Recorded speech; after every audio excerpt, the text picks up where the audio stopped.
Esther, my love. Esther, my dear, you're welcome. Come, my dears, near to the hearth. Now, Rick, I've a hand at liberty. I'm heartily glad to see you. You are very kind, sir. No, you must give me no thanks. I made that clear in my letter. Come, sit down, my boy. Well, and how'd you like Bleak House? The prettiest house I ever saw, cousin. Cousin? Yes, I like that. Cousin John, perhaps, would be better. Cousin John, then. Very good indeed. Sounds uncommonly natural. But there's one young voice I haven't heard as yet. Why is our Esther so quiet? If only you'd let me thank you, sir. Nonsense. What is it to thank me for?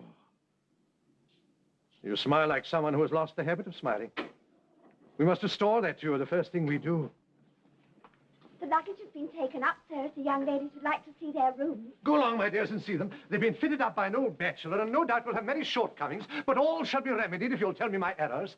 Rick, my boy, a word with you. Aren't you coming to show us your house, Cousin John? Presently, my dear, presently. Come, Esther. A pretty girl, your cousin Ada, Rick. Prettiest girl in the world, sir. Tell me, why do you call this Bleak House? You think it inappropriate? Oh, very much so. Why, everything about it, its comfort, its cheerfulness belies the name. It wasn't always so, Rick. It belonged to my great-uncle, Tom Jarndyce, from whom I inherited it. Tom Jarndyce lived here. You've heard of him? Yes. Only this morning, how he killed himself. He gave it his present name for reasons which you will readily understand. And lived here, shut up day and night, poring over the wicked heaps of papers of the lawsuit, hoping against hope to disentangle it and bring it to a close. When I brought what remained of him home, it seemed to me that the brains had been blown out of the house as well. It was so shattered and ruined. How did you come to hear of Tom Jarndyce? Oh, it was at Miss Flight, sir. You may know her. She has a suit in Chancery. Ah, yes, poor soul, poor soul. The wind's in the east, Rick. It's very much in the east. It was in the north as we drove down, sir. I'll take my oath it's either than the east are going to be. Rick, do you know why I brought you down here? Yes. You want me to forget the lawsuit and look to some other means for my provision in the future. And will you? Yes. I've made up my mind. This wretched lawsuit's been the ruin of our family long enough. It shan't ruin me. Oh, Rick, it's a long time since I heard words that made me so happy. What do you think you'd like to do? Oh, I shall think of a profession, sir. And then there's my great relation, Sylvester Dedlock. He may be able to help me. I'll write to him today. We'll manage something between us. Now, you'll like to see your rooms. And I must go and look after my other children. Cousin John, you're still the Jarndyce I remember, sir. The best and truest man that ever lived. You were right, Rick. The wind isn't in the east at all. It's in the south, I do believe. One of the pleasantest winds I ever felt. Come along.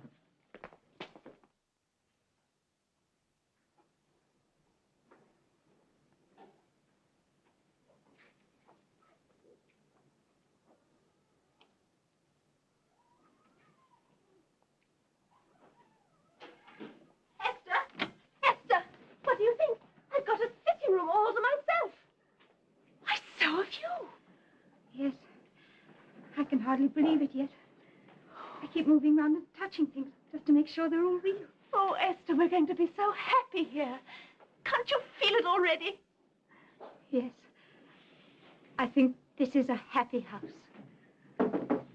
Cousin John, I know you won't be thanked, but have you any objection to this? Oh, not at all, my dear. In fact, in spite of my years, I rather like it. Now, suppose you run along and see the rest of the house. I want to speak a word with Esther. Ah. Come and sit down, my dear. And let's talk together as if we were old friends. Do you like comfits? I always carry them. I find they help to start a conversation. Why do you look at me like that? It was you in the coach that time, when I was a child and I was crying. Yes. Have you always known me, sir? You'd better call me guardian, my dear. Guardian. I've known you since you were 12 years old, though I couldn't save you from your early unhappiness. How much do you know about yourself, my dear?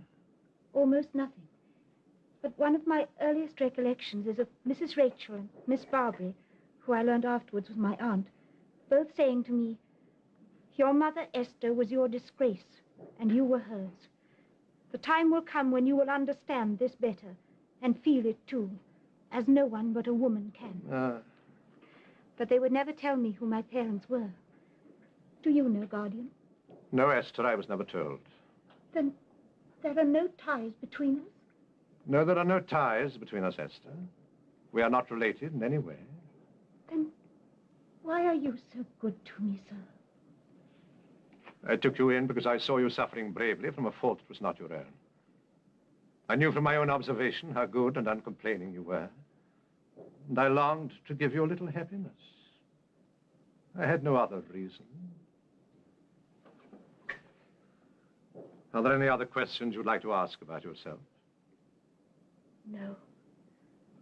I believe if there was anything I ought to know, you would tell me. I shouldn't need to ask. Oh, thank you, my dear. Now, I have a question to ask of Esther. My observation over the years tends me to the belief that you would wish to give a little as well as take. There are the household keys, my dear. If you will supervise my household, make of Bleak House a home for all of us, you will confer a boon upon an old bachelor. Most gladly, Guardian. I was going to write a letter to a great relation of our family, Celeste Dedlock. We're less strange now to each other than we were, I think, my love. God bless you, my dear.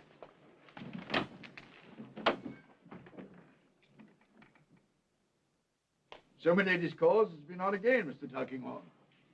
It was on again yesterday, Sir Leicester. It would be useless to ask, of course, whether anything has been done. Nothing that you would call anything was done, my lady. No, nor ever will be. I think I needn't detain you further, Mr. Tulkinghorn, since we leave for Paris so early tomorrow. Oh, yes, there was one other trifling matter. A letter I received. From Jarndyce of Bleak House. He asks if I can find a post or commission for his ward, young Richard Carstone. He is, of course, related to the family and connected with the Jarndyce lawsuit. What do you say? Shall we try to find him something? I would most strongly advise you, Sir Leicester, not to give this young man your countenance in any way. Indeed? You know something against him? Nothing at all. I fail to understand you. But we must bear in mind the ill effect the Jarndyce lawsuit seems to have on all connected with it. I speak, of course, of the lower branches, your ladyship. If this young man should turn out ill, then your good name, Sir Leicester, might in some way be tarnished. It's not worth the risk. You guard the honor of my family with as much jealousy as I do myself, Mr. Tulkinghorn. Thank you. A lawyer is a repository of trust, Sir Leicester. I regard it as my duty. In great families, the rotten branches must be cut away, that the parent tree remain healthy. I will write and tell Mr. Jarndyce you can do nothing. Who copied this? Who copied this paper? Some law writer, I imagine. Do you know the hand, Lady Dedlock? Is it likely that I should? It intrigued me, that's all. I see. Thank you. You'll take a glass of wine before you go. No, thank you, Sir Leicester. It's some distance to my inn, and I have to return to London early tomorrow morning. It only remains for me to wish you both. Lady Dedlock, what is it? Are you ill? What is it? What's the matter? Her ladyship, she seems to be unwell. Well, here, ring the bell. Fetch Mrs. Runsell. No, it's nothing. The heat of the room overcame me, that's all. I'm better now. My love, you look quite white. I've quite recovered. I'd need no assistance. You wanted me, my lady? No, Mrs. Ransford, you've been summoned without reason. I'm sorry. Perhaps see if Mrs. Runsell were to call Autumn. I require nobody, my dear. Thank you, Mrs. Ransford. Thank you, my lady. I bid you good night, Mr. Tulkinghorn. Good night, Lady Dedlock. Good night, Sir Leicester. Good night. Mrs. Runsell will see that your carriage is brought round. My love, are you sure you're not ill? I never saw you look so pale.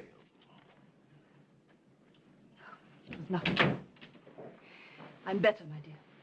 Much better.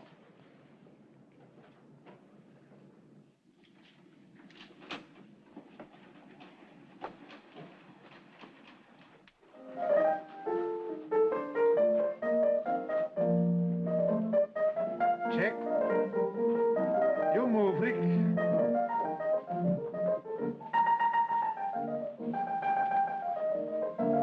Checkmate. Oh, Rick. Oh, I'm sorry, sir. I wasn't really thinking. I know. Shall we have another game, sir? I'll try to do better. No, come out onto the terrace with me. I have something to say to you.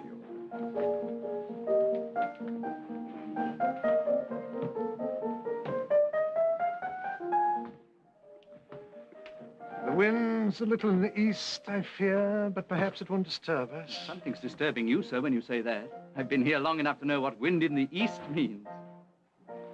Rick, I've heard from Sir Lester Dedlock. He can or will do nothing for you. You must make your own way in the world. Is that all, sir? Well, there's nothing very disturbing in that. Lots of other people have done it.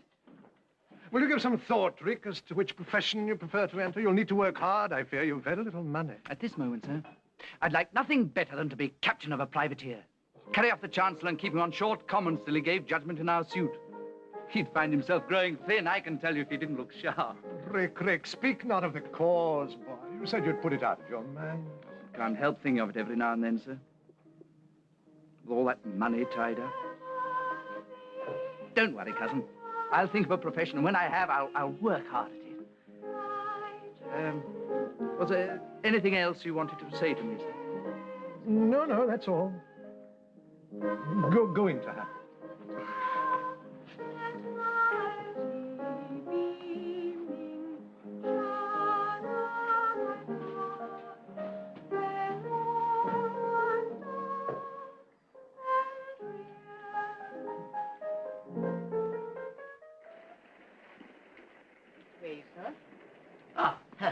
This is uncommon kind of you, ma'am. Oh, not at all. Mr. Tulkinghorn is greatly respected by Sir Lester Dedlock, and any associate of his in the law. Well, I'm not exactly an associate, ma'am. Our firm does business with him now and again. Us lawyers don't often get it out, and when we do, we like to make the most of it. Guppy's the name, by the way, ma'am. William Guppy. The family is away, of course. But this is the drawing room where Sir Lester and his lady are accustomed to take their ease. No offense, ma'am, but wouldn't you say it was a trifle gloomy? Not when it's fully lighted up. Then I can assure you it's a most impressive apartment. The portraits on the walls are all of the Dedlock family. This one here is of the present Sir Lester Dedlock. Is that so, ma'am? And this one to the left was his father, the late Sir Lester. Beg pardon, ma'am, but would you mind bringing them candles over here? Who would that be of, ma'am? That is the present Lady Dedlock. Is it now? Painted while she was still a girl, just after her marriage. You know, ma'am, it's an uncommon curious thing, because I could never have seen her. You know, I swear I know her face. Has that portrait ever been engraved, ma'am? No, never. Sir Lester refused permission. I'll be shocked if it is extraordinary how well I know that picture. So that's Lady Dedlock. In the John Dice and John Dice lawsuit, isn't she? Her ladyship is connected with it, yes. But the outcome matters little to her. Sir Lester is a gentleman of very considerable wealth. Well, she's one of the lucky ones. It's unaccountable to me how well I know that picture. Just about I don't think I must have heard a dream about it. And now the terrace below this room has been greatly admired. It's called, from an old story in the family, the Ghost's Walk. No, is it? Anything about a picture, ma'am? No, nothing about a picture. It's just an anecdote, really. Scarcely worth repeating. Still, if you'd be so good as to tell me. My coach don't leave for half an hour, and it's pleasant in here, out of the rain. We'll make ourselves comfortable, shall we? There. Yes. Now, ma'am. Well, it all happened a great many years ago, during the reign of King Charles I. Sir Mowbray Dedlock owned this house, and needless to say, he was on the side of the king, while his lady, who had none of the family blood in her veins, favored the Roundhead cause. Oh. Well, partly on that point and partly on other accounts, there was bad blood between Sir Mowbray and his lady. Hardly surprising when you come to think of it. Well, one day, when they were about to ride out for the king, she stole down to the stables and tried to lame the horses. Her husband followed her and caught her in the act. He seized her by the wrist, and during the struggle which ensued, she fell. or else the horse lashed out. It isn't known what really happened. But when they picked her up, she was dead? No. No, not dead. It would have been much better if she had been. No, she was crippled for life, lamed in the hip. And from that hour, she started to pine away. Did she now? Day after day, she tried to walk upon this terrace, and with the help of the stone balustrade, would go up and down, with greater difficulty every day. And one afternoon, a husband who was watching from this window saw her drop upon the pavement.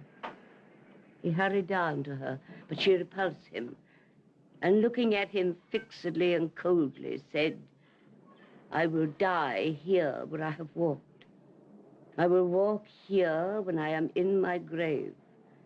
I will walk here until the pride of this house is humbled. And when calamity, disgrace, or death is coming to it, let the deadlocks listen for my step." Oh. Do you ever hear it, ma'am? From time to time, it comes back. Oh. Well, there's no sound of it now. That's one comfort. Isn't there? Come over here.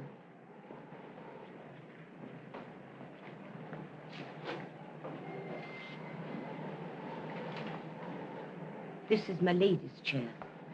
She complains of it most. Sit there and listen.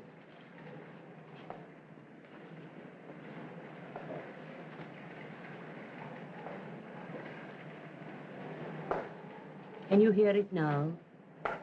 Through the wind and the rain and the creak of the house. Oh, it's as plain can be when you sit here. What did you say it signified? Calamity, disgrace, death. It comes through everything. Somehow it sounds vindictive.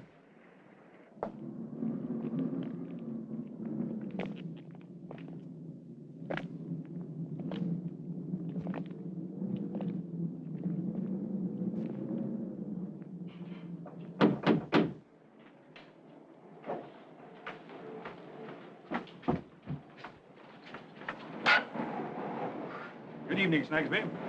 Bless my soul, Sir Mr. Tulkinghorn. I beg your pardon, sir. I just this minute shut the shop. What can I have the honor of doing for you, sir? You copied some affidavits recently in Jarndyce and Jarndyce. Yes, sir, we did nothing wrong, I hope. No, nothing at all. There's one of them, the handwriting of which I rather liked. I looked in to ask you, who copied this? Let me see. We were handing out rather a large quantity of work at the time. Just a minute.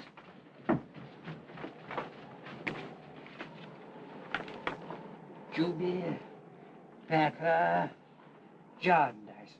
Oh, this was handed out, Mr. Tulkinghorn, to a writer who lodges just across the lane. And the name? The name? Nemo, sir. Nemo? Nemo is Latin for no one. Well, I rather think it must be English for someone, seeing someone copied it. Would it be troubling you to show me where he lives? Oh, not at all. It's just across the way, over Cook's Rag and Bottle Shop. I'll just get my muff. I'm indoors so much, I'm susceptible to the night air. Now, if you'll go before me while I lock the door. Oh, key.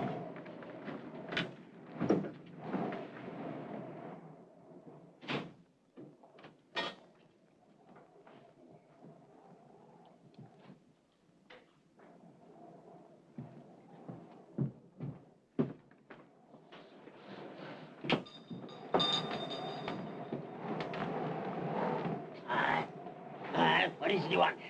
You can't buy anything because I don't sell. I buy, oh yes, but I don't sell. Hush, Crook. This is Mr. Tulkinghorn, a man of law. A man of law, eh? Like one of those that drove Tom Jarndyce to his end. Well, what are you ferreting out today, man of law? Who are you driving to despair and death? Is your lodger within? Of two sorts. Male or female? Male. The person who does the copying. He's upstairs. Shall I call him? It's a weak chance he'd come. Then I'll go up to him. On the left, on the landing. You better take the candle.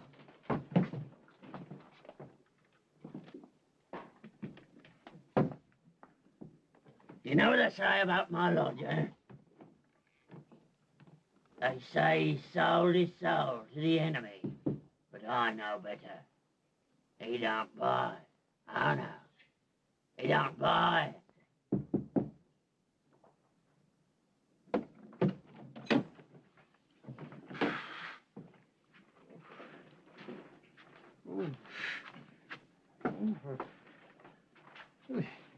He doesn't seem to be here, sir. Hello? Who's that? Wake up, my friend. Wake up. Wake up, wake up! Sleep sound, don't he? God save us. He's dead. What's that? Dead, you say? Call Miss Flight. Tell her to go for a doctor. Miss Flight, where you are? So he's gone, eh? I never thought he'd last long. He wasn't cut out for the sort of life he led here. You think he was a gentleman? There was something about him, his manner, made me think he'd had a fall in life. And he lived with you long? Year and a half. And he lived, or didn't live, below writing. Did nobody ever come to see him? Not so. Surprising when you come to think of it. We don't look much now, but he must have been a handsome figure in his day. Many a fine lady must have been caught by that face of his. Did he never tell you his name? Not him. He was so close. There's no portmanteau there. Maybe there's some papers in it. No, touch nothing till the doctor comes. We don't know the cause of death yet. I found Mr. Woodcourt across the lane. Stay on the landing, Miss Flight. Bring up the candles, Snagsby.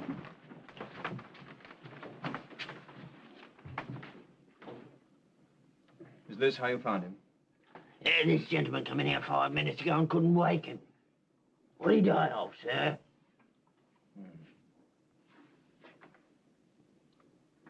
Very plainly, a poison. Poison.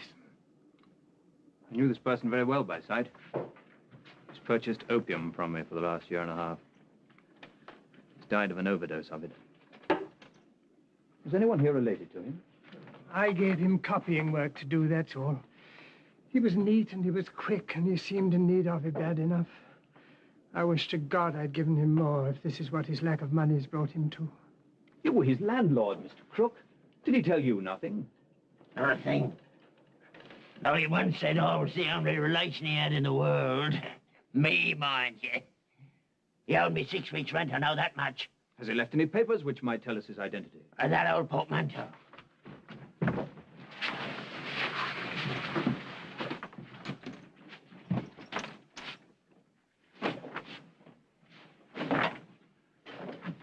Are there any papers? Not one. Not a morsel of a letter. Not a bit of writing. Hey, who's that lurking in the doorway? A boy, eh? How'd you get in? What are you shouting? I ain't done nothing. I ain't done nothing. I heard he was dead, that's all. I was sorry. Don't be cruel to him, Crook. It's only Joe who sweeps the crossing.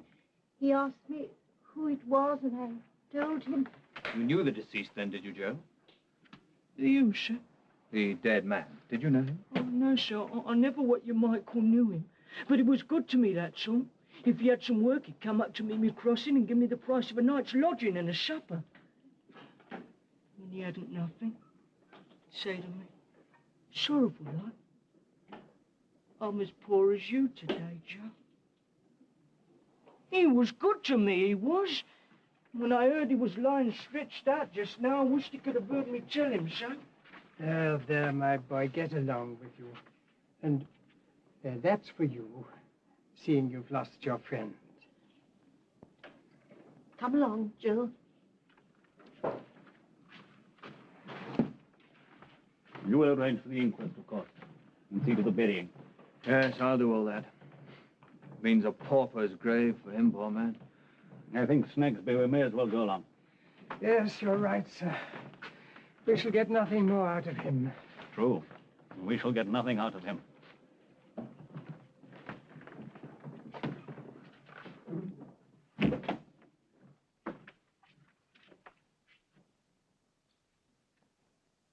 So you see, sir, I mean to do it. I really have made up my mind. Oh, Richard, it's a wonderful profession, and you'll be so good at it. You have considered carefully, Rick. A great deal of your money must be laid out on the training. And if you found out later that you were unsuited to a medical career, it would all be waste. I've considered it from every point of view, sir. And I've come to the conclusion that there's nothing whatsoever in the way of my becoming a rattling good doctor. Except a few years' training and a good deal of skill. I shall receive the one, my little old woman, and acquire the other. After all, there must be scores of fellows who've succeeded, who haven't half my talents. Of course. Very well, Rick. I'll write to Kenge and Carboy and arrange a meeting. Well, they may know someone who would take you as a pupil. I'll draft out a letter if you like, sir. After all, if I stated my own reasons, it might not come amiss. Very well, Rick. Go and do it if you wish. Let me come and help you compose it. Oh, come along, Evan. What children they are. You are pleased with him, Guardian. You were worried before, weren't you? You say little, Esther. Do you see much? Yes, I was worried. Watching Rick, it seemed to me at times he was infirm of purpose. But this shows me I was wrong, and I'm glad of it. Oh, Esther, nothing could delight me more than to have Rick settled and the lawsuit forgotten. Let's stroll upon the terrace, my dear.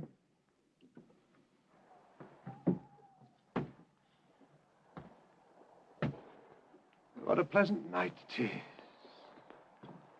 The wind isn't in the east, Guardian. No, little woman. No. Very, very far from the east.